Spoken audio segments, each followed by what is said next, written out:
Você consegue ligar então aí? Tá beleza? Então tá bom. Então tá bom, gente. Boa tarde aí. Peço desculpas aí por estar marcando essa aula no horário do jogo do Brasil Uruguai. Bom, então na aula passada a gente falou dos casos mais fundamentais, o caso mais fundamental do spin meio zero. Nós trabalhamos na aula passada basicamente a representação left and right, então aqui é a representação left-handed. Então aqui a gente colocou os extensores que eu acho que nós estávamos na nossa anotação chamando de psi, né? Extensor especial. Hoje nós trabalhamos na representação right-handed, que era a representação far right, né? Então essa representação aqui, essa representação, vou botar aqui, ela é equivalente, feita no curso de teoria de grupo, no curso lá de eletromagnetismo, a gente mostra que essa representação é equivalente, perdão, não é equivalente ao meio zero. No caso do SO4, essas duas representações são equivalentes. No caso do SO13, que é o grupo de Lorentz, falha essa representação. Então, essa representação aqui, 0,5, é realmente não equivalente, é equivalente ao meio zero. Não é equivalente ao 0,5. SO4, meio zero é equivalente a 0,5. SO4, essas duas representações são equivalentes. Para SO13, Lorentz, não. Essa representação não é equivalente a essa. A representação right é equivalente ao complexo conjugado da left. Essa equivalência é que existe. Então, aqui a representação right, representação onde a gente coloca os términos de vários right, que a gente chama, por exemplo, de antineutrino. A gente estava na nossa aula designando por que alfa ponto, para poder designar que era uma outra representação. Então, essa aqui vai de 1 a 2, aqui também vai de 1 a 2. Só que são espaços distintos, né? Justamente a gente coloca esse índice para distinguir. Por quê? Porque essa representação aqui não é mais equivalente a essa. Então, eu não posso usar o mesmo. São dois espaços vetoriais não equivalentes. Então, aqui é meio zero. E aí a gente viu que nós tínhamos introduzido o conjunto das matrizes sigma i, né? Que eram as matrizes definidas assim, sigma 0, a gente definiu a identidade, e os sigmas i são as próprias matrizes de Pauli. E aí a gente definiu também o conjunto que era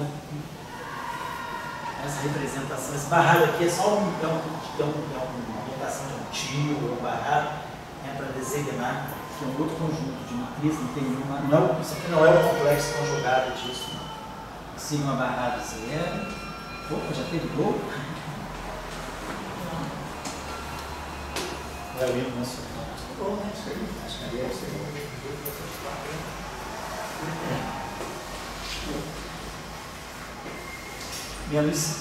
Nós temos as relações que nós vimos na aula passada, relações de traço, relações de comunicação, e aí nós acabamos. Já tínhamos feito a equação de Weyl do neutrino, a equação de Weyl do antineutrino, e aí colocamos o hamiltoniano, né, de Dirac. Nós introduzimos então um conjunto, né, de matrizes gama mi. Aí sim, essa representação aqui é a junção dessas duas representações. Nós fizemos aí, agora foi construir. Deixa eu botar aqui, colocar em ordem melhor. Nós fizemos isso aqui. Nós quisemos construir esse novo espaço. Pegamos uma representação agora que não é mais irredutível. É uma representação redutível, né?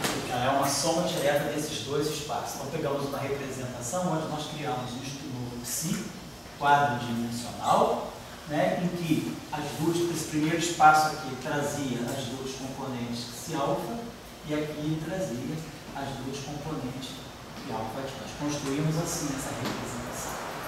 Colocando desse modo, nesse espaço, então, nós introduzimos esse conjunto de matrizes gama, que são quadridimensionais, colocamos também elas em forma semidiagonal, desse modo. Aqui ficava, parece, o sigma barrado mi, as matrizes sigma mi. E a álgebra dessas matrizes aqui, que é a chamada álgebra de Clifford, né? das matrizes gama. Essas são as chamadas matrizes gama de Dirac, né? A álgebra que elas obedecem é essa aqui. Aqui nós temos a identidade, claro, com essa relação aqui também, né? O traço de gama mi. Vou lá duas vezes.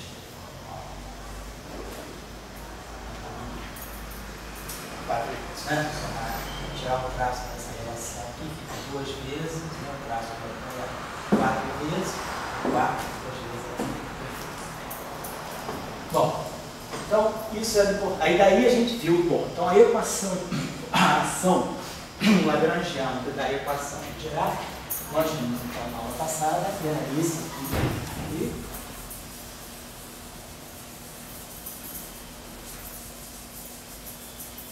Que eu vou fazer um comentário que eu não fiz na aula passada, acho que é oportuno fazer agora, para não ter que fazer depois, fica meio descontextualizado, é melhor fazer agora, mas antes disso vamos escrever. Então, como nós vimos na aula passada também, que toda a ideia da equação de Dirac era justamente isso aqui. Quando nós escrevíamos, né, nós queríamos acoplar as duas componentes e queríamos introduzir um termo de massa, nós tínhamos visto que a equação, que é dita de Pauli, né, que quando a gente tinha aqui I sigma barrado mi, né? I sigma barrado mi, de mi, né? Essa matriz aqui, ela atuava no si, né? Então a gente, só para lembrar aqui, a notação que eu disse que é passada, né?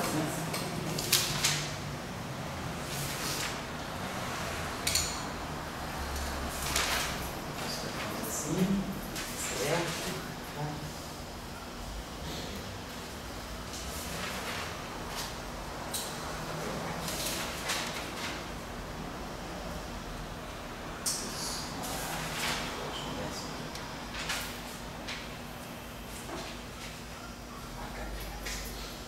E se, aí eu vou botar aqui letra cortada, a gente tinha escrito assim, letra cortada, sigma barrado mi, de mi.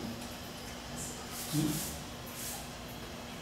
equação, né? Aqui vai palavra mi barrado c, si, igual a zero. Então a equação, essa equação aqui, do ponto de vista do grupo de Lorentz, ela está no setor left. Nós tínhamos visto que essa matriz aqui, quando atua no setor right, ela traz esse conjunto aqui para o setor left, para poder ficar tensorialmente correta, né? E tínhamos essa equação aqui. Então foi como nós introduzimos massa na equação de Dirac. Mais um IC, que igual a zero. Aí vimos que isso aqui dava a relação de dispersão massiva que a gente queria, dava 2, mais M + C4, e isso aqui nos permitia escolher mi barrado igual a mi igual a menos M. E aí nós podemos condensar essas duas equações na equação de Dirac desse modo, equação de campo, né? IH cortado, gama mi e mi psi, essa forma quadridimensional, menos MC igual a zero, né? Colocando aqui o lá, a gente vê que o sigma barrado, ele vai pegar o que está lá embaixo, ele vai pegar aqui o que se reproduz essa equação, e depois, fazendo a parte de baixo, que é o sigma mi, pegando o si, a gente pega isso aqui, essa equação aqui, incorpora essas duas equações aqui, com essa conversão do espaço vetorial, que é a soma direta do meio zero com zero meio, e aí nós tínhamos visto justamente que o papel, né, do termo de massa, o termo de massa de Dirac, ele, para gerar massa, ele precisa acoplar as duas componentes. Essas duas componentes, se não houvesse massa, eu teria duas equações desacopladas. A introdução do termo de massa, ela liga o setor right com o setor left com o setor right. A massa de Dirac, ela precisa daquilo que nós chamamos das duas quiralidades, da quiralidade left e da quiralidade right. E depois, eu só queria fazer também chamar a atenção para um fato agora. Aqui. Obrigado, queria só chamar a atenção que essa representação aqui das matrizes gama, que satisfaz essa álgebra aqui, é a chamada representação de Weyl. das matrizes gama. Essas matrizes gama, como elas apareceram na equação de Dirac, elas são chamadas matrizes gama de Dirac. Mas essa representação em particular é a representação de Weyl, porque ela é dada em função dos setores meio, zero e zero meio, é a representação de Weyl das matrizes gama. Dirac introduziu uma outra representação para essas matrizes gama. Existem diferentes representações para essas matrizes gama. O que é importante é que todas elas, uma representação é dita, uma boa representação das matrizes gama, se eu encontrar 4 matrizes gama que satisfaçam a essa relação de anticomutação. Essa relação aqui que define a chamada álgebra de Clifford do espaço associado ao espaço de Minkowski. É a álgebra de Clifford. Cada espaço-tempo tem a sua álgebra de Clifford. Eu posso fazer álgebra de Clifford em 5 dimensões, 4, 3, 2, 10, cada espaço-tempo. E a sua métrica define uma álgebra de Clifford. Uma álgebra de Clifford do espaço de Minkowski, que é essa aqui, né? A álgebra de Clifford associada ao espaço de Minkowski. Então eu posso ter mais de uma representação para essas matrizes. Essa aqui é a chamada representação de Weyl. Dirac propôs uma outra representação. A representação que Dirac propôs, vou colocar aqui, já nesse momento, ele propôs uma representação em que as 4 matrizes elas não têm uma forma compacta, assim, fechada. Ele colocou a matriz gama zero, desse modo aqui, botou a identidade 0, 0, menos 1. Então, em 2 submatrizes, 2 por 2. Essa aqui é a matriz gama, 0. E, portanto, ela tem que ter quadrado igual a identidade, tem que ser hermitiana. Isso depende da representação, porque depende da métrica. Essa relação aqui, automaticamente me diz que a matriz gama 0 ao quadrado tem que ser identidade, se eu tiver essa métrica, mais, menos. E a gama 0 é hermitiana, porque as representações das matrizes gama são unitárias. A parte espacial pega um sinal menos, então já colocou as 3 matrizes gama aqui nessa forma. Botou aqui 0, aqui botou as matrizes de Pauli, aqui menos sigma, e aqui 0. Então, cada uma dessas matrizes tem um quadrado igual à identidade, a menos a identidade, e a anti-hermitiana. Então, o que é importante é que esse conjunto aqui satisfaz a essas relações aqui. Então, essa aqui é a chamada representação de Dirac. Então, é a representação de Dirac para as matrizes gama de Dirac. Depois tem uma outra representação também que é importante, que é usada, que satisfaz, claro, tem que satisfazer essas relações, que é a representação de Majorana. Majorana propôs a seguinte representação. Ele propôs uma representação onde todas as matrizes gama são imaginários puros. Tem uma razão para isso, depois nós vamos ver em conexão com os espilores de Majorana. Então, cada representação dessa, ela é mais adequada para tratar o espilor de uma categoria. A representação de Weyl, ela é adequada para tratar os espilores de Weyl, porque os espilores de Weyl não têm massa. Então, naquela representação, as duas equações se desacoplam. Na representação de Dirac, que é quando eu preciso acoplar as duas, de Weyl, essa representação é mais conveniente. E na representação de Majorana, que é quando ela é adequada para descrever os espilores de Majorana, dos quais nós falamos na aula passada, vamos ver por que é interessante ter uma representação depois, vamos ver por que é importante que ela seja puramente imaginária. Então, Majorana propõe a seguinte representação. Aqui, ele chama a matriz gama zero da matriz de Pauli sigma, ele bota assim.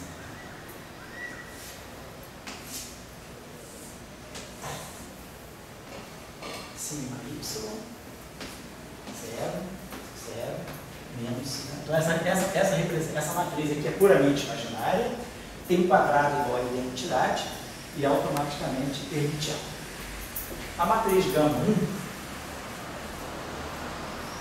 ele toma também nessa forma, eu coloco aqui I sigma x, 0, 0, menos I sigma x. Também é uma matriz hermitiana, essa matriz aqui tem quadrado igual a menos a identidade e ela é anti-hermitiana, mas anticomuta com essa aqui. Pega a matriz gama 2 igual a I sigma z, 0, 0, menos isso mais aí. Então, cada matriz diferente anticomuta com as demais, né? Matrizes diferentes anticomutam com as matrizes de Pauli. Essa com quadrado menos a identidade e anti-identidade. E a matriz gama 3 agora tem que ser uma matriz que comute, que anticomute também com as três demais. Tenha quadrado igual a menos 1. Então, se uma matriz tem essa estrutura, A0, 0 menos A, qualquer matriz com essa forma aqui, 0 identidade, 0, anticomuta com essa matriz. Se a gente fizer esse produto nessa ordem, isso aqui vai dar 0A menos A0. Se eu trocar a ordem e colocar essa matriz na frente, nós vamos ter 0 menos A0.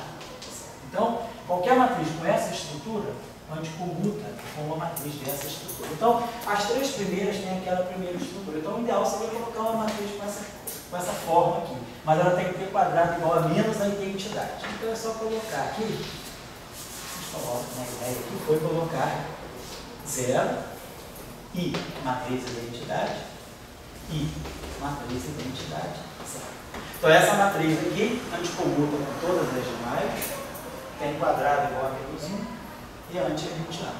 Então, esse conjunto de matrizes puramente imaginárias é o conjunto que a gente chama de matrizes de Dirac na representação de Majorana. Então, essa representação, nós vamos ver depois, que ela é bastante conveniente para tratar os espelhos de Majorana. Vamos deixar, por enquanto, ela na barrinha de ferramenta e depois a gente volta. Então, a representação, com essas três representações, são as mais proeminentes. Vai, que é aquela que nós trabalhamos na aula passada, Dirac, Majorana.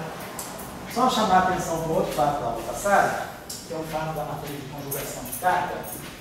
Só voltando aqui. Nós, então, fizemos, né? Pegamos a equação de Dirac, trabalhamos aqui, fizemos o acoplamento eletromagnético, introduzimos aqui o acoplamento eletromagnético, via prescrição de acoplamento mínimo, fizemos isso na aula passada, e aí nós tínhamos chegado na aula passada, né, a equação de Dirac e com campo eletromagnético. I é caportado, né, gama I, dB psi, menos termo de massa, e aí o termo aqui é eletromagnético, é o termo menos E.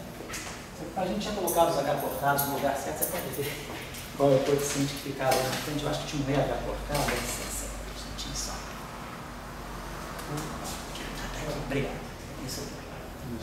Menos EH cortado. Obrigado, tá? Menos EH cortado. Mi. Gama Mi. Então, isso aqui seria a equação do campo de Dirac em presença de um campo eletromagnético.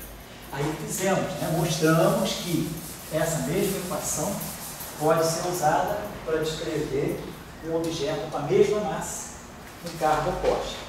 Então, nós temos visto que a partir desse estímulo aqui, a gente pode definir aquele estímulo chamado conjugado de carga, né? Ele vem a partir do estímulo de Dirac, desse modo aqui.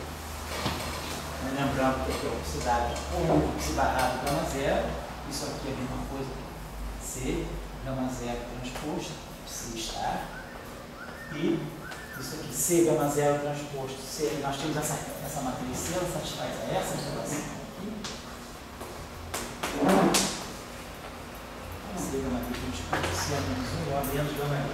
Então, eu posso multiplicar a direita por C, então nós temos essa relação, mostrando que a matriz de conjugação de carga, vezes qualquer matriz de Dirac é assimétrica. Essa combinação aqui é assimétrica. Vou fazer esse produto aqui, né? C gama mi transposto.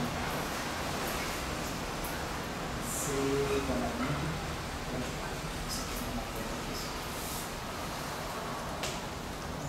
C gama mi transposto. C menos 1 igual a menos gama mi C. Nós temos que essa matriz aqui, gama mi C. Vou tirar o transposto dela. Aqui vai ficar C transposto, gama mi transposto, né? C transposto é menos C, gama mi transposto. Então, C gama mi transposto é igual a menos gama mi C. Então, tem um menos aqui. Então, essa matriz aqui fica sendo assim. Aqui eu só queria fazer exatamente uma precisão. Na aula passada, quando a gente trabalhou na representação de Weyl, Eu tinha feito um erro de sinal menos aqui, só que eu queria limpar melhor agora. Estava achando que essa matriz era simétrica. Só voltando aqui, dá licença. Vamos voltar para a representação de essa matriz é antissimétrica. A matriz C, ela é antissimétrica independentemente da representação. Qualquer representação ela é antissimétrica. Ser transposto, então, ela é unitária e assimétrica também. Então, vamos só lembrar que na representação de vários, então, retomar nossas matrizes aqui. Gama zero ficou assim, né? Zero, identidade zero. E as três matrizes espaciais, né? Como aqui é o sigma barra i, elas ficaram assim, zero menos sigma, zero. Representação de vários, que até agora a gente tinha trabalhado mais nela. Então, vamos ver as propriedades da matriz C. C, gama zero transposto é igual a gama zero. Então, para a matriz C, o gama zero transposto é igual a gama zero, C anticomuta com gama zero. A matriz gama 1, que é gama x, ela é antissimétrica. Então, gama mi transposto pega o sinal menos. Então, a gente tem C gama 1 igual a gama 1C. A matriz gama 2, menos sigma y e sigma y. Como ela é antissimétrica, essa matriz aqui, sigma y sendo antissimétrica, essa matriz acaba sendo simétrica. Então, aqui também aparece um sinal menos. E para o gama 3, como a gente tinha feito na aula passada, aqui fica o sinal mais. O gama 3 fica assim. Então, nós vimos na aula passada que podíamos escolher a matriz C, uma matriz que anticomuta com gama 0 e com gama 2, comuta com gama 1 e com gama 3, poderia ser a matriz gama 0 e gama 2. Ela anticomuta com todo mundo, né? E comuta com gama 1 e com gama 1. Anticomuta com essa e comuta com gama 1 e com gama 3. Eu acho que a gente aqui, como tinha aqui um gama 2 que é puramente imaginário e essa é real, a gente acabou botando um I aqui. Vamos tirar o transposto dessa matriz. Gama 2 transposto é menos gama, gama 2 transposto é simétrico. Gama 2 é simétrico. Então, I, gama 2. Gama 2 é simétrico. Gama 0 é simétrica também. Então, essa matriz aqui está dando C transposto também. Menos I, gama 0, gama 2. Que é menos C. Na aula passada, tinha ficado o sinal C aqui. Eu lembro que eu tinha feito isso. Gama 2 transposto igual a menos gama 2. Mas gama 2 não é antissimétrico. Por causa justamente desse sinal aqui, gama 2 é simétrico, porque tem o sigma y e sigma y, mas sigma y é antissimétrico. Então é esse sinal que faz gama 2 ser simétrico. Então a matriz C realmente é antissimétrica. Tá? Eu só queria chamar, a gente tinha a forma dela. Eu errei esse sinal. E quando eu botei um sinal menos aqui. Porque eu coloquei que o gama 2 transposto era menos gama 2. Aí não é mais gama 2. E aí, quando elas anticomutam, esse sinal menos fica aqui, e aí ser transposto é menos esse aqui. É só fazer essa correção na aula passada. Porque alguém foi tirar dúvida comigo, e aí eu vi, fazendo uma deduçãozinha, que eu tinha perdido esse sinal, senão eu não teria nem percebido isso. Então, tá, só para lembrar que a matriz C realmente é antissimétrica. Vamos ver agora na representação de Dirac, que essa matriz também vai sair antissimétrica. Vamos fazer o mesmo cálculo agora da matriz C. A matriz ela muda de forma de acordo com a representação, mas as propriedades dela são independentes da representação. Essa propriedade aqui vale qualquer que seja a representação das matrizes gama, essa propriedade também. Na representação de Dirac, deixa eu voltar aqui. Depois vamos precisar disso na representação de Dirac. Vamos só fazer esse cálculozinho na representação do Dirac. Na representação do Dirac, gama 0, identidade, 0, 0, menos identidade. E as matrizes gama I, 0, diferentemente de Majorana, aqui é mais, aqui é Majorana, aqui não vai, aqui é menos, aqui é mais. Então essas aqui são as matrizes gama na representação de Dirac. Então, gama 0 é simétrica. Então, aquela relação ela fica com um sinal a mais. Gama 0 igual a menos gama 0. Então, vamos lá. C a gente comuta com gama 0. Tá, tudo bem. Vamos lá. C gama 1, gama 1 antissimétrica. Então, C gama 1 igual a gama 1. C gama 2 igual a menos gama 2C. C gama 3 igual a gama 3. Então, como na representação de Weyl, essa matriz tem que anticomutar com gama 0 com gama 2 e comutar com gama 1 e com gama 3. Então também ela vai ter essa forma. I, gama 0, gama 2. Certo? Essa matriz anticomuta com gama 0 com gama 1 e com gama 0 com gama 2 e comuta com gama 1 com gama 3. Só a forma é a mesma. Mas claro, a matriz é diferente, porque quando multiplicar o gama 0 pelo gama 2, né, no caso de Weyl, essa matriz era antidiagonal. Então, duas matrizes antidiagonais, o produto dá na diagonal. Então, se a gente escrever essa matriz aqui na representação de Weyl, ela fica diagonal. Aqui não, essa é antidiagonal e essa é diagonal. Então, a matriz C é diferente, a forma é a mesma. Vamos ver agora na representação de Majorana. Então, isso aqui é a matriz C na representação de Dirac. É a mesma forma, só que as matrizes intrínsecas são diferentes. Vamos ver agora a representação de Majorana. A gente tinha colocado ainda agora. Na representação de Majorana, agora, né, o gama 0 para nós é sigma y, 0, 0, menos sigma y. Então, a representação de Majorana da matriz já. Aqui ficou I sigma x, 0, 0, menos I sigma x. 2, I sigma z, 0, 0, menos I sigma z. E a matriz gama 3 ficou 0, I, identidade, I, identidade, 0. Então, essa aqui é a matriz gama. Essas são as matrizes gama na representação de Majorana. Então, na representação de Majorana, gama 0 agora é antissimétrica. Antissimétrica, então gama 0 é antissimétrica. Então, essa relação aqui vai com menos gama 0. Então fica C gama 0 igual a gama 0 C. Gama 1 é simétrica. Então, essa relação vem com sinal menos. Essa relação. Gama 2 também é simétrica. Então o sinal menos persiste. E o gama 3 também é simétrico. Então a gente vê que a matriz C ela tem que comutar com gama 0, mas antes comuta com gama 1, com gama 2 e com gama 3. Então a solução pode ser a própria gama 0. Ela comuta consigo própria e anticomuta com a demais. Puramente imaginário, posso botar um I aqui. Mas basicamente agora a gente vê que na representação de Majorana, se há menos de uma fase, né, a gente viu que aqui essa matriz, por ser unitária, aqui vai aparecer no máximo um fator de fase, que eu posso tomar igual a 0 ou não. Se a matriz de conjugação de carga, uma dada representação, ela é uma fase, nesse caso, vezes gama 0.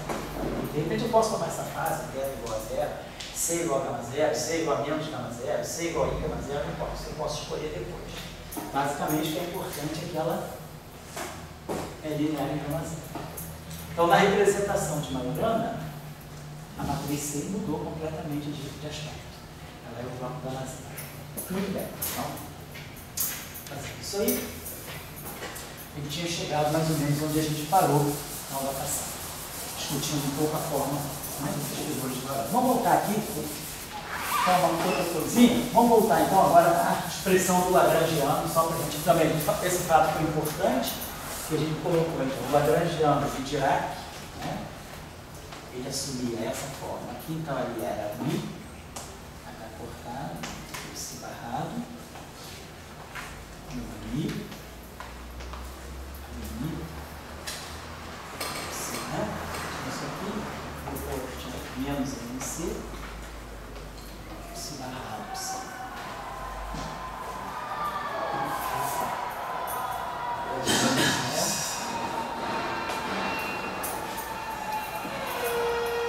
É 2 a 0 pelo jeito. Então, seu lugar aí não é estida. Chama 0. Ah, 1 a 0? Ah, então você chegou para 0 a 0. Eu teve uma gritaria antes, deve ser quando começou o jogo. Bom, então menos é. Vamos pensar que a gente não é brasileiro, né? Mas agora as circunstâncias somos, né? Os brasileiros estão contra a Copa. Não. De repente pegou do Uruguai. Nessa loja, pode estar sendo alguém te vê um celular, vamos chegar, é isso aí mesmo, tem razão. Menos H cortado, amigo, si barrado, gama mi. Então aqui está lagrangiano o Dirac agora, acoplado minimamente ao campo eletromagnético, né? Então nós já tínhamos visto que, hoje a gente pode observar que, lembrando então, né, a nossa relação, vamos lembrar aqui da conjugação de carga. Vocês estão lembrados que a conjugação de carga ela trabalhava desse modo, né? Se é igual a C barrado transposto.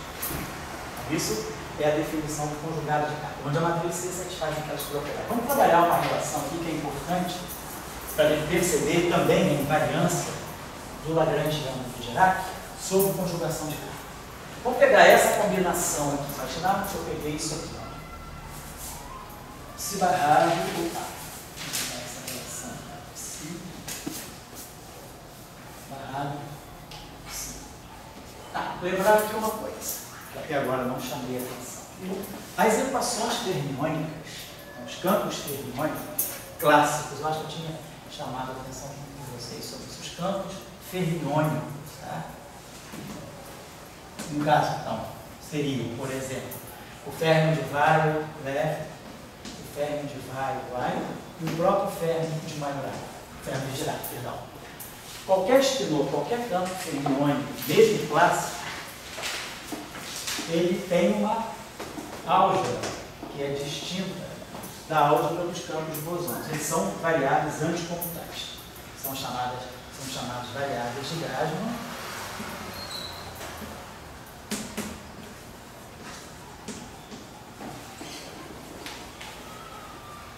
São A-variables, anti-Newton variables.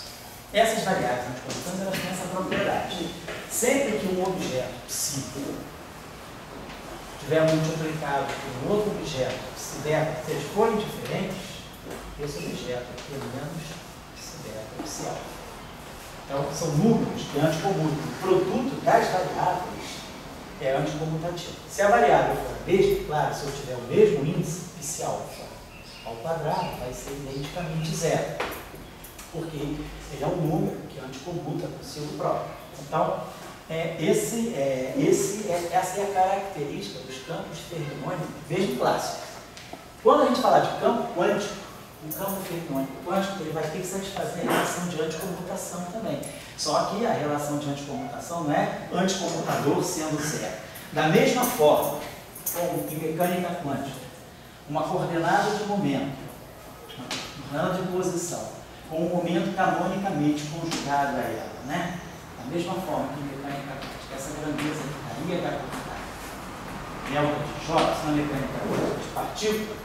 Quando a gente vai para a teoria de campos, se eu pegar, por exemplo, um campo bosônico, pegar, por exemplo, como a gente já viu, o campo escalar de Klein-Bora, o momento dele, a coordenada de campo é φ. O momento canônico associado a φ é o φ ponto. Então, essa relação de comutação aqui, ela vai ser IH cortada, só que agora, em vez de ser, as variáveis não são mais discretas, esse campo aqui depende de T e de X, esse aqui depende de T também das coordenadas, essa relação de comutação calculada a tempos iguais, porque aqui é a mesma coisa, isso aqui é calculado no instante de tempo T. Então, se eu pegar esse campo aqui, em coordenada Tx, e essa coordenada aqui, Ty, isso aqui vai dar para mim delta feito de x menos y. Então, isso aqui é o que a gente chama de regra de comutação canônica, um campo quântico, um campo escalar, tipo Klein-Bora quantizado, ele agora vai satisfazer essa relação que é ipsis literis, essa relação aqui. Para um campo fermiônico, a relação aqui vai ser uma relação de anticomutação. Isso aqui vai dar para nós IH cortado delta 3, delta de x menos y. Então, na versão que a gente chama de campo quântico, o anticomutador é não trivial. Mas na versão clássica, o anticomutador é zero. As variáveis fermiônicas, as componentes dos campos fermiônicos, elas anticomutam entre si. Esse dado é importante. São campos que são variáveis de Grassmann. Qual é o significado, classicamente, de um campo? Uma variável com essa característica não é uma coisa óbvia de se imaginar. Se eu quiser imaginar um número cujo quadrado é zero, a representação mais trivial que eu poderia dar para esse número, se eu tiver um número x, né, e o quadrado dele for zero, sem que ele seja zero, a gente pode ter uma representação bidimensional para ele. Essa matriz aqui tem um quadrado duplo. Então eu poderia imaginar que esses números, na verdade, eles estão simulando matrizes. Então essa é só a observação que eu queria colocar quando a gente trabalha com os campos clássicos fermiônicos. Quem quiser ler um pouquinho melhor sobre isso, uma boa referência para ler sobre a álgebra dessas variáveis constantes, anticonstantes, essas variáveis gráficas, tem um livro bom, um livro russo de aerodinâmica quântica, mas ele faz um apêndice lá para campos clássicos ainda. Campos clássicos, é um livro aqui.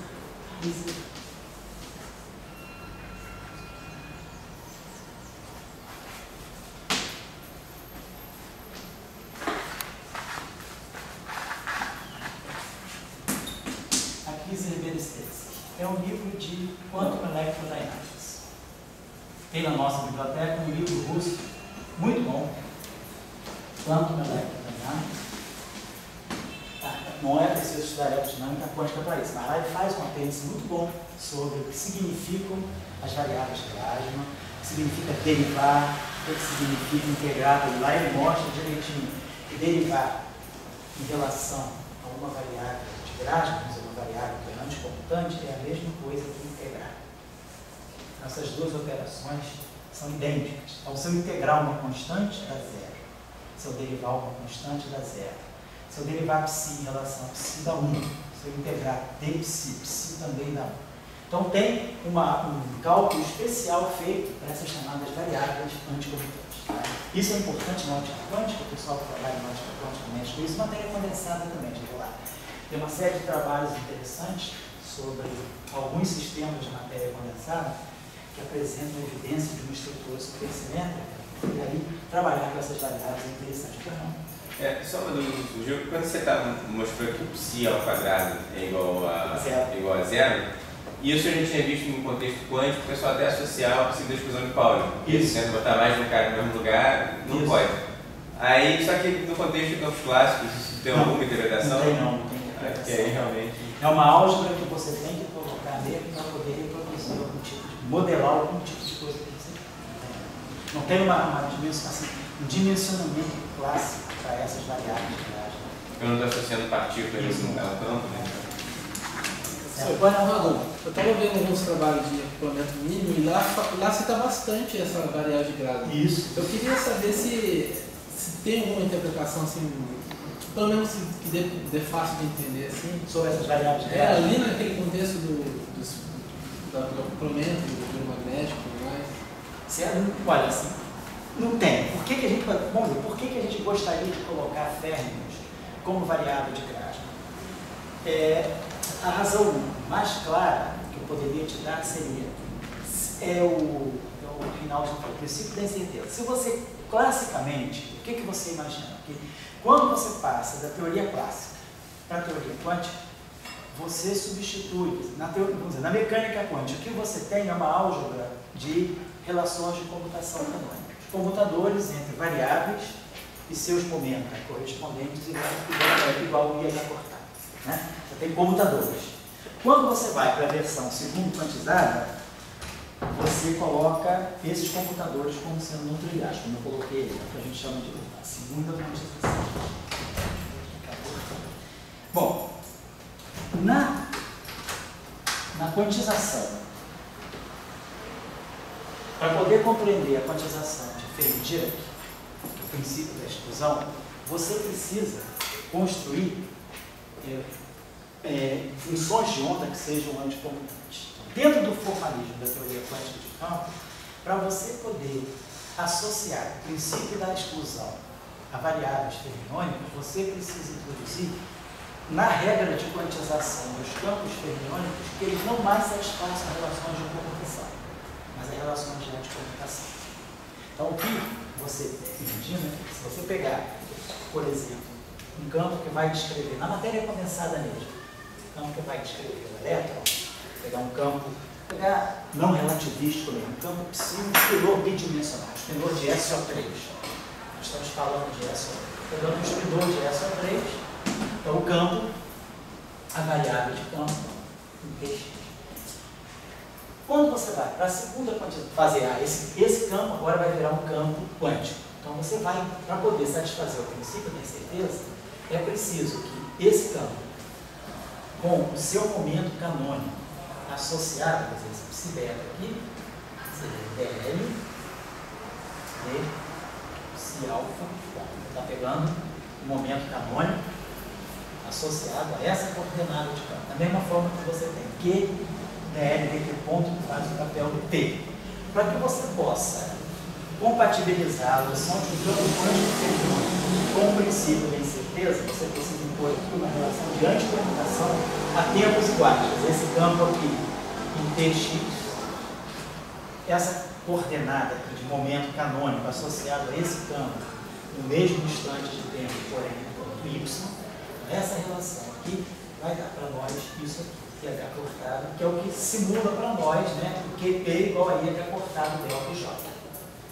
Porém, se na teoria quântica você está impondo esse anticomutador, você então, já está pressupondo que na teoria clássica você deveria estar partindo de um anticomutador. Como, da mesma forma, que para campo clássico você tem φ com o momento canônico associado a φ, dando I, H cortado e o delta, na teoria clássica, esses campos comutam. O campo escalar, assim todo o outro, são variáveis numéricas, que são campos, são funções clássicas que comutam. Aqui, então, você, do comutador, no caso, não de teoria quântica de campo, mas de teoria clássica de campos, isso é zero. Então, esses objetos comutam. Aqui, para você atingir o limite de campo clássico, você coloca isso igual a zero. No limite de campo clássico, esses objetos teriam que anticomutar. Então, você vai entender que o campo fermiônico clássico é anticomutante, porque o objeto fundamental é o campo fermiônico quântico. E ele satisfaz as relações de anticomutação para poder dar o princípio da incerteza, dar o princípio da exclusão. Senão você não ganharia funções de onda fermiônicas que são completamente assimétricas. E aí, quando você faz o limite H cortado tendendo a zero, que é você tenta recobrar o limite clássico do campo quântico, você ganha aqueles anticomutantes. Certo? Então, por que eu estou dando toda essa premissa aqui? Só para poder trabalhar essa. Lembrar, então, quando a gente está falando do lagrangiano de Dirac, mesmo clássico, essas coordenadas de campo elas anticomutam entre si. Tá? Lembrando o seguinte, só para a gente ter uma ideia, quando eu escrever essa grandeza aqui, ó, psi barrado alfa, psi. Do ponto de vista da álgebra de Dirac, né, isso aqui é psi d'águia, gama zero, psi. Se eu colocar aqui, isso aqui é um escalar. Então isso aqui significa psi alfa, estar, matriz gama zero, elemento alfa beta, psi beta. Então, lá, eu posso escrever essa relação dessa forma. Abrir isso aqui em componentes das matrizes e em componentes dos vetores. Psi alfa estar, psi beta. Então, se por acaso eu fizer uma manipulação e eu quiser passar o psi alfa pelo psi beta, eu teria que escrever isso aqui, ó, menos gama zero, alfa beta, psi beta, psi alfa estar. Então, sempre que uma variável fermiônica, uma componente de uma variável do campo fermiônico, passar por outra componente, elas estão sempre, é uma álgebra anticomutativa. Certo? Não precisa ser só psi alfa ou psi beta, não. Basta que seja algo que seja uma componente do espinor, não importa o que tem na alfa ou não. Uma outra coisa interessante sobre isso é que se eu pegar duas variáveis de Grasman, por exemplo, psi1, pegar duas variáveis, uma variável θ1 vezes uma variável θ2. Se ambas forem reais, o produto de duas variáveis de Grasman reais, ele vai se comportar como um número puramente imaginário. Vamos ver por quê. O que faz a operação de conjugado complexo? Quando eu pego dois números conjugados complexos, a álgebra de conjugação complexa ela troca a ordem. Né? A gente sabe que isso aqui é Z2 estar, Z1 estar. Só que quando a gente trabalha com um corpo de números complexos, está um corpo comutante. Os números complexos comutam entre si, então a gente não muda a ordem, a gente coloca isso aqui desde partida, né? Na verdade, a álgebra estar, que é a álgebra dos dados, da mesma forma que eu pego duas matrizes, né? Se eu tiro o conjugado hermitiano, a gente sabe que a regra é essa aqui. Essa regra aqui nada mais é do que a versão unidimensional dessa regra. Só que, em geral, a gente está muito acostumado a lidar com números que computam. Então, quando eu tiro o complexo conjugado do produto, eu pego o produto dos complexos conjugados mantendo a ordem, mas não deve ser isso. O certo é isso. Claro, no caso particular desses números computantes, isso aqui acontece. Mas se a minha variável for variável de Grasman, eu tenho que respeitar isso.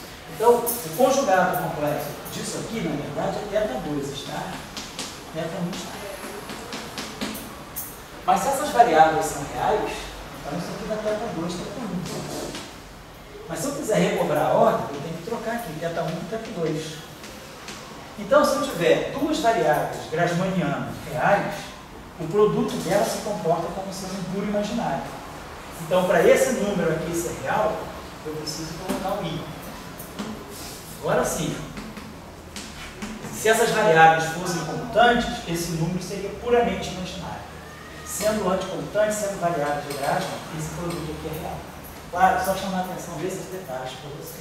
Quem for ler, consultar o Arriser-Beretetsky, vai lá pegar lá um apêndice muito bom sobre variáveis de Grassmann. Tem um outro lugar também, onde tem uma revisãozinha boa, sobre variáveis de Grassmann, que é no livro de Teoria Quântica de Campos, de Pierre Ramon, quando ele faz a quantização. Quando a gente faz a quantização das teorias de Andrews, e a gente precisa introduzir um setor chamado campos fantásticos, né, os campos de Douglas de Faddeev-Popov, esses campos fantásticos, chamados campos de Faddeev-Popov, eles são escalares anticomutantes.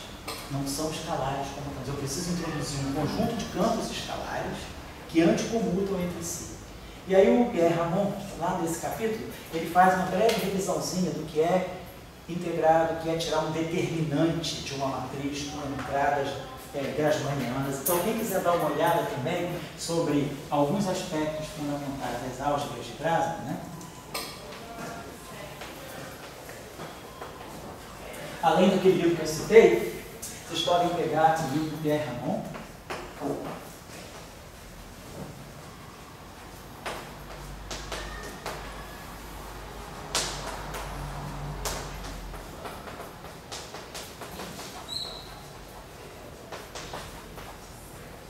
Field, a Modern Primer. Vocês pegam o capítulo, faz a introdução, vai lá no índice regressivo, procura Faddeev-Popov.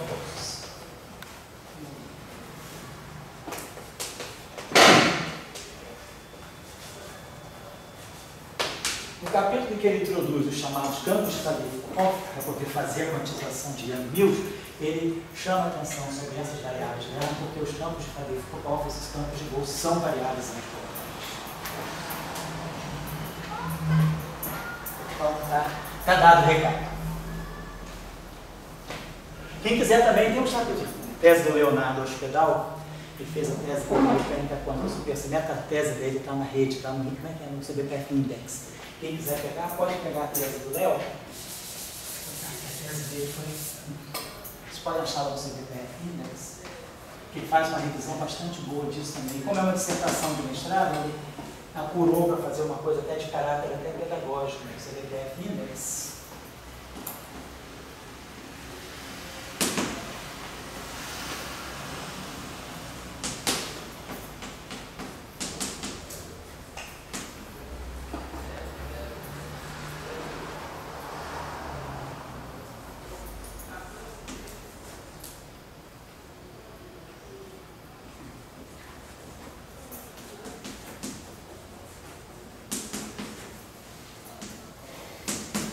Então ele faz um capítulo, é uma tese sobre mecânica quântica supersimétrica, e aí ele faz uma revisãozinha sobre esse método de trabalhar com variáveis de Grassmann. Tá bom? Só para vocês, quem quiser apurar uma revisãozinha disso aí.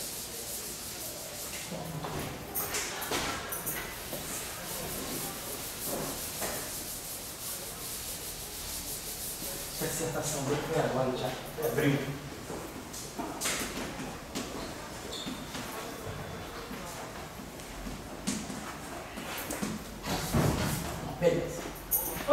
chamando toda a atenção nisso? Para a gente ver agora uma propriedade interessante da conjugação de carga no campo de Dirac. O campo de Dirac é super importante, né? Porque quem for estudar carga de matéria condensada, né? toda a física de matéria condensada, todo o problema de transporte de elétrons, né? Todo o problema do estudo de supercondutores, metais, né? Condutores, metais, o estudo microscópico é feito através do campo de Dirac, né? Sabe? O campo do elétron, só que na matéria condensada, ele sendo não relativístico, é o campo não de Dirac, mas é o campo fermiônico, mas com as propriedades de comutação, todas essas propriedades. Né? Então a gente vai, e hoje a gente sabe também, inclusive no grafeno, a física do grafeno, ela é uma física feita em cima da equação de Dirac. Claro que os elétrons dos materiais eles se comportam em uma velocidade, que é a velocidade chamada de Fermi, que é na faixa de C sobre 200, C sobre 300, eles são elétrons não relativísticos. Mas as equações de campo se passam como se a gente tivesse uma relatividade onde a velocidade limite é Vf. Então a gente tem toda a estrutura de uma equação relativística, só que o limite não é C, é Vf. Então a gente faz a equação de Dirac, a equação do elétron no grafeno, o transporte, né? Quando a gente fala de efeito Hall no grafeno, supercondutor, supercondutividade, quando a gente fala de separação, carga, spin, fracionalização, carga, spin, por exemplo, no grafeno, tudo isso é feito usando a equação de Dirac. E formalmente, o sistema parece relativístico, só que é relativístico não com velocidade C, mas com velocidade V. Então a equação de Dirac ela hoje está bastante nova. Se vocês pegarem os últimos trabalhos da matéria condensada, tem muito estudo sobre não só a equação de Dirac, mas sobretudo sobre fermions de Majorana. Os fermions de Majorana estão bombando direto nos isolantes topológicos, nos supercondutores topológicos, no efeito Hall. Tem toda uma discussão, né, de fermions, né, tipo Majorana, aparecendo como flutuações que se propagam nas vizinhanças de vórtices, por exemplo, em supercondutores. Então essa questão agora, ela saiu do domínio só da física de partículas, né? Ela está direto na matéria condensada. Aliás, na física de partículas ainda não se descobriu o fermion de Majorana. E o neutrino, que é o grande candidato ao fermion de Majorana, ainda não se descobriu o neutrino de Majorana. Mas na matéria condensada já se tem várias, não é evidência, já se tem várias constatações, né, da existência de fermions de Majorana. Quem já estiver interessado, procurando nessa literatura dos topológicos insulators, ou dos supercondutores topológicos, o efeito Hall de spin, vocês vão encontrar uma série de aspectos de fracionalização também, né?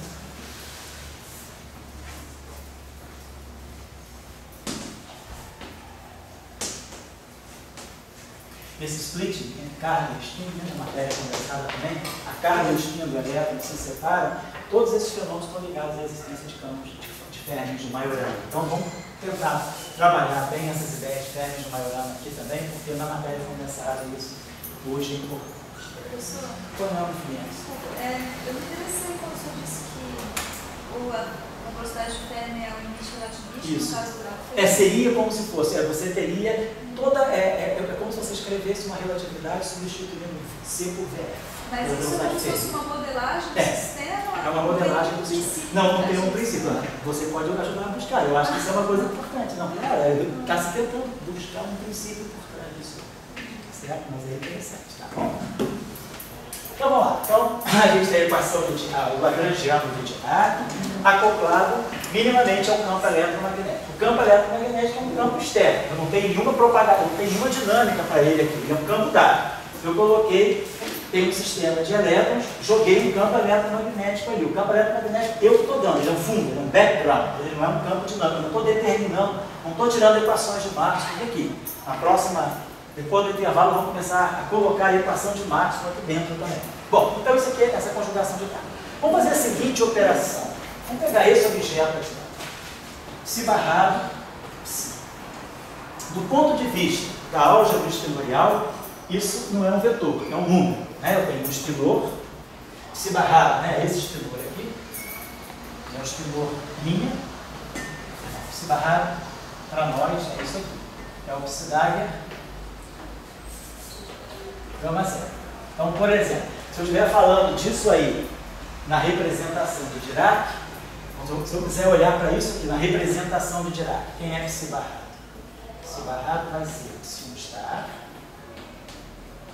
Psi2 estar, Psi3 estar, Psi4 estar. Vezes a matriz de zero.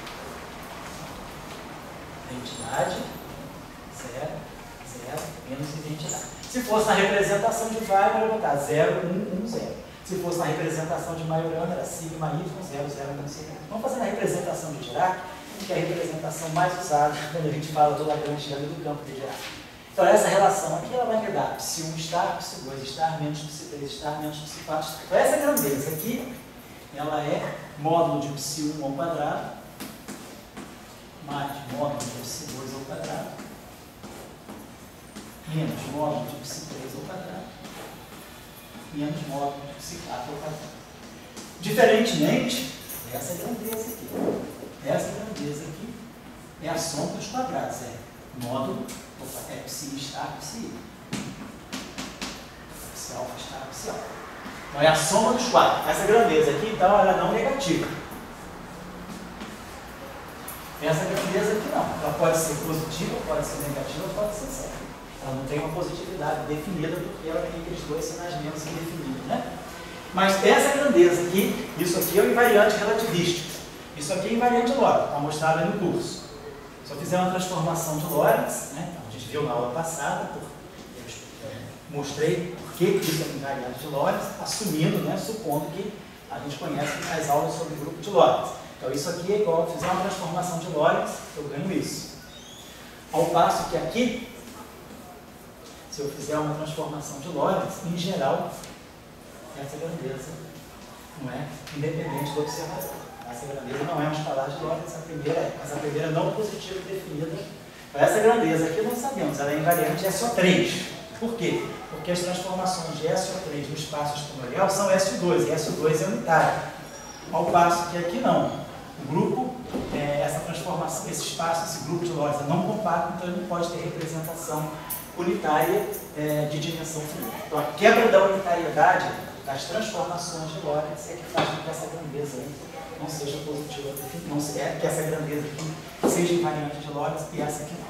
Bom, só para lembrar o que está embutido aqui dentro. Não é sobre isso que eu quero falar. Vamos pensar o seguinte. Essa grandeza é um número. Então o transposto dele é igual a ele mesmo. Se eu pegar essa grandeza aqui e transpuser, eu vou ganhar ela mesma. Aqui eu vou fazer só um cálculozinho rápido. Vamos tirar o barrado dessa equação. Pegar C e tomar o barrado. Nós sabemos que a operação conjugada de Dirac, ela tem duas etapas. Ela é o conjugado hermitiano vezes gama zero. Isso é sempre verdade. Isso é sempre a operação no espaço dos estudores de Dirac, na relatividade, nós sempre, por uma questão de invariância de Lorentz, nós substituímos esse estudor aqui. Quem faz o papel desse estudor é esse estudor aqui. Então, eu preciso suplementar a conjugação hermitiana pela multiplicação pelo gama zero. Então, o conjugado de Dirac do Psi-C é essa grandeza aqui, Dagger, gama zero. Vamos colocar as grandezas que estão aqui dentro. Quem é Psi-C?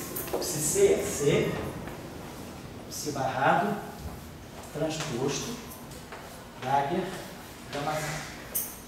Vamos substituir agora o barrado. Quem é o barrado? Psi barrado, então isso aqui é C, Psi barrado, Psi Dagger, gama zero. Psi Dagger, gama zero é o Psi barrado, mas isso aqui está transposto. Depois aqui fora eu tenho Dagger. E aqui eu tenho gama zero. Estou substituindo todas as operações que estão implícitas aí. Então vamos lá, isso aqui está dando para nós C, Psi Dagger, gama zero transposto, é C, gama zero transposto. Dagger transposto é o estar. Aí aqui eu tenho Dagger, aqui eu tenho gama zero. Tirando Dagger, Psi estar, Dagger é Psi transposto. Gama zero, Dagger é gama zero, independentemente da representação, a matriz gama zero é sempre hermitiana. Então isso aqui é transpor. E Dagger é a mesma coisa que Dagger e transpor. Então gama zero, Dagger é gama zero, então aqui se mantém o gama zero transposto. C da Dagger é C menos 1. E aqui fica o gama zero. Então, só fui substituindo as definições que eu conheço. Vamos usar agora aquela propriedade que nós conhecemos aqui. Aqui eu posso usar C menos 1C.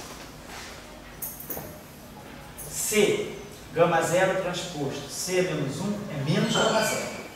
Então, colocando essa identidade escondida dessa forma aqui, eu vou ficar com psi transposto C menos 1. Aí, ó, C, gama zero transposto, C menos 1 é menos gama zero. E aqui eu tenho gama zero. Só que gama zero ao quadrado é sempre identidade. Então, no final do dia, isso aqui está dando para nós menos psi transposto C menos 1.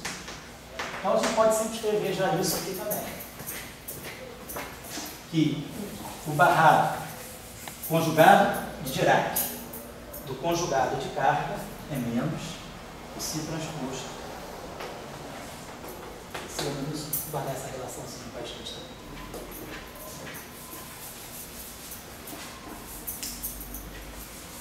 Só voltando aqui para...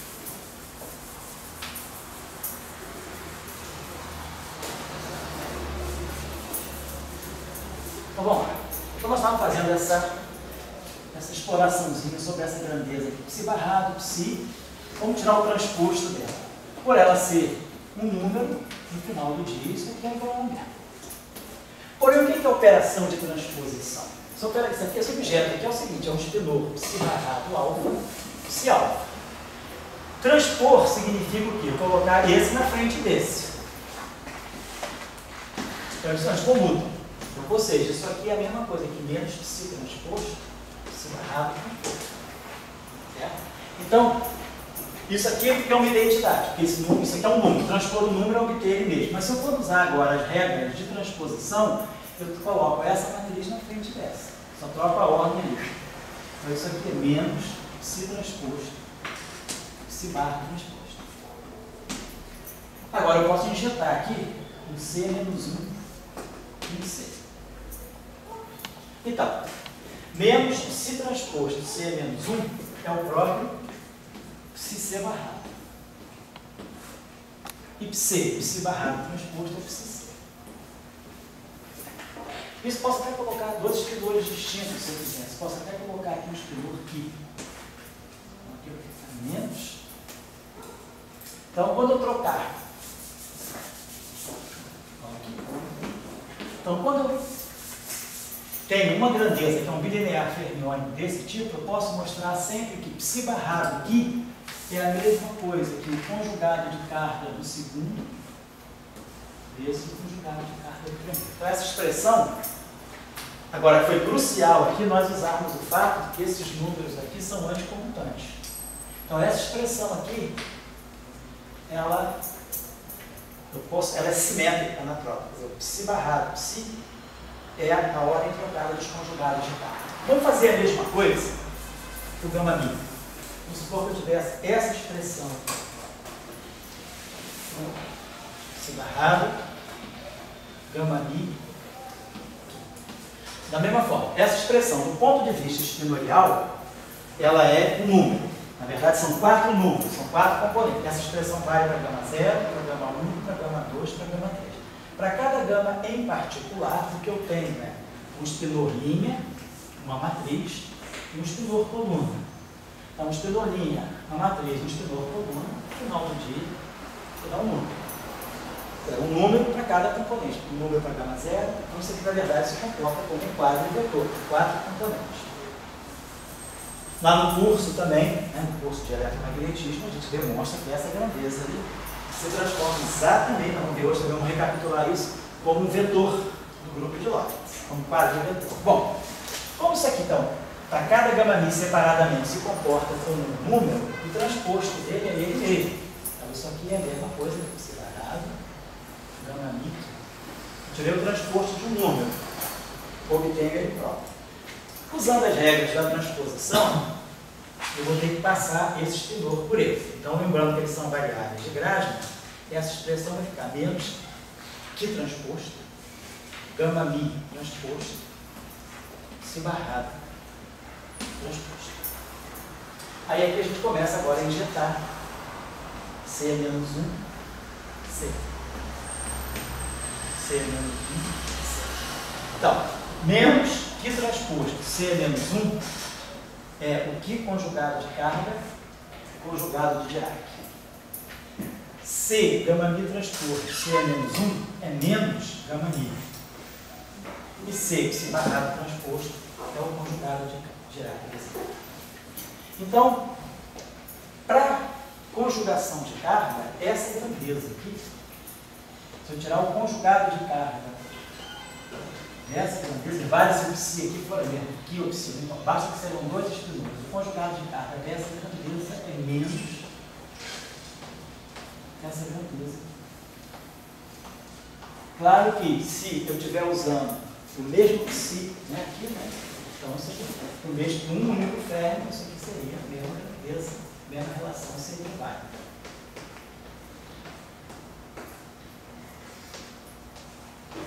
Então, quando eu faço a conjugação de carga, essa grandeza troca de sinal. Então, isso significa o seguinte. Essa equação aqui, esse lagrangiano aqui, eu posso escrever da seguinte maneira. Isso aqui, ó, se comporta como um espinor.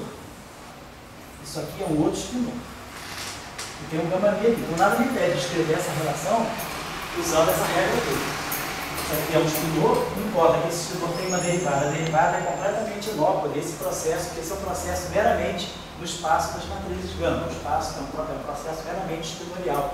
Ele não tem nada a ver com o demi. Então, se tiver um demi atuando aqui, simplesmente esse demi vem para cá.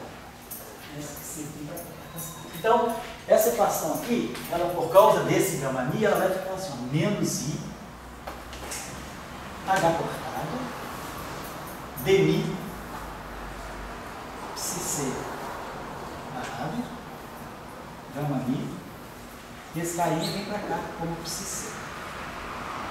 Esse aqui, usando o resultado lá de cima, vai ficar menos mc psi c barrado psi c. Estou usando esse resultado aqui, ó. Estou usando isso aqui, psi barrado aqui, é a mesma coisa aqui. O que conjugado de carga e o psi conjugado de carga. Então, tá. Conjugo de carga é esse, conjugo de carga é esse. E aqui é a mesma coisa, menos é, H cortado, a mi, aí vai ficar. Só que agora, quando eu fizer essa operação, tem um sinal menos, vai ficar mais. É H cortado, mi, psi conjugado de carga, psi conjugado de carga. Então, é um sinal mais. Aqui, só lembrar. Esse aqui é um termo quadrático do lagrangiano. Eu posso integrar por partes esse demi. Todo mundo já sabe a regra de integração por partes. Jogo fora o termo de superfície, trago esse demi para cá. Esse demi daqui ganha esse mais. Então, o que a gente observa? Que esse lagrangiano aqui, ó, se eu substituir o psi pelo conjugado de carga, esse termo não muda. Esse termo não muda. E esse termo aqui mudou de sinal. Então, eu posso imaginar que o que aconteceu ao fazer essas. Quando eu trabalho com espinor conjugado de carga, eu posso imaginar que é isso aqui. E ao ir para o espinor conjugado de carga, eu troquei o sinal da carga. Então, o espinor conjugado de carga, ele estaria associado ao objeto, né? Ele está dando a simetria partícula entre partícula. Então, está aqui. Uma outra maneira de interpretar isso, vou apagar aqui, é colocar o seguinte: eu digo, esse lagrangiano permanece invariante sobre a chamada operação de conjugado de carga se eu disser que o conjugado de carga do campo eletromagnético é menos zero. Então, eu posso dizer o seguinte: esse ami aqui, né, volta de mais, e aqui fica ami. Quem é o AMC? É menos a mi. Então, isso aqui fica assim. Então, no conjugado, quando eu coloco aqui o conjugado de carga, eu estou vendo que esse objeto aqui, o conjugado de carga do campo eletromagnético, é menos a mi. O campo eletromagnético, apesar dele não ter carga, ele é o que a gente chama, ele tem paridade ímpar sobre conjugação de carga. Então, arrumei esse sinal menos aqui, né? Eu tinha colocado, substituo esse aqui, esse ali por menos ali, coloco aqui. Então eu estou vendo que o que seria o conjugado de carga do férmio de Dirac interagindo com o conjugado de carga do campo eletromagnético a corresponder a uma carga menos E. Então foi igual. Eu pensei que ficaria menos ali de qualquer forma. Menos E, aí o A conjugado. Vai devagar, deixa eu só para você. Isso aqui ficou menos. Então aqui ficou mais. Vou botar só né? A gente simplesmente usou aquela expressão aí. Aí substitui esse cara aqui por menos. Esse cara aqui fica menos. Então, eu interpreto, tem as duas maneiras de interpretar. Eu digo que eu coloco isso, quer dizer, a simetria da conjugação de carga, a gente vê que o lagrangiano mudou nem um pouco. Esse termo ficou igual, esse termo ficou igual, aquele termo ficou igual, né? Perdão. Tá certo. Depois que eu coloquei o ABC, esse termo ficou igual. Então eu interpreto a invariância de conjugação de carga do campo elétrico, a transformação, perdão, de conjugação de carga do campo eletromagnético, esse sinal menos, colocando esse C aqui, mantendo esse menos, eu digo, esse termo também é invariante sobre conjugação de carga. Então eu troco, levo um spinor, o psi vai no psi-C, e o ami vai no ami-C, que é menos ami. E mantenho a carga aí. Posso colocar assim. Ou então eu poderia dizer o seguinte, eu não mexo nisso e deixo assim, perdão, deixo assim. E aí eu diria, então na verdade, esse campo aqui interage com o mesmo campo eletromagnético que esse, trocando o sinal. É a outra leitura que eu faço da simetria de conjugação de carga, certo? Então, o que é fundamental para nós é essa propriedade aqui. Vou dar um intervalo já, tá bom? Vamos um pouquinho. Então, deixa eu apagar isso aqui. Lá no curso de eletromagnetismo, eu trabalho isso em mais detalhes. A gente introduz, não foi necessidade de fazer isso, depois introduzir a matriz de gravidade, eu não coloquei, mas a gente pode colocar essas operações na matriz de gravidade. Agora, o que é interessante observar é o seguinte, se o spinor é Majorana, se eu pegar essa grandeza aqui, para um spinor, essa grandeza aqui satisfaz sempre essa relação, menos psi-C parado, menos ami, psi-C. Se o spinor é Majorana, ele é autoconjugado de carga. Então, o psi-C igual ao psi. Então, essa grandeza é igual a menos zero.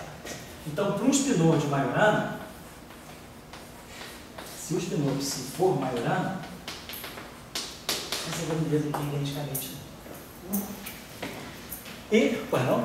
Se a lagrangiana não fosse invariante sobre conjugação de carga, assim, certo. O que se perderia da Se perderia, digamos, o fato de que a partícula e a antipartícula têm, por exemplo, a mesma massa. Ou que elas têm cargas opostas. Certo. Você perderia essa interpretação partícula-antipartícula. Que isso aí foi o grande barato da equação do Dirac. Quando o Dirac escreveu a equação dele em 28, os dois papers que ele fez em 28, ele só foi descobrir a questão da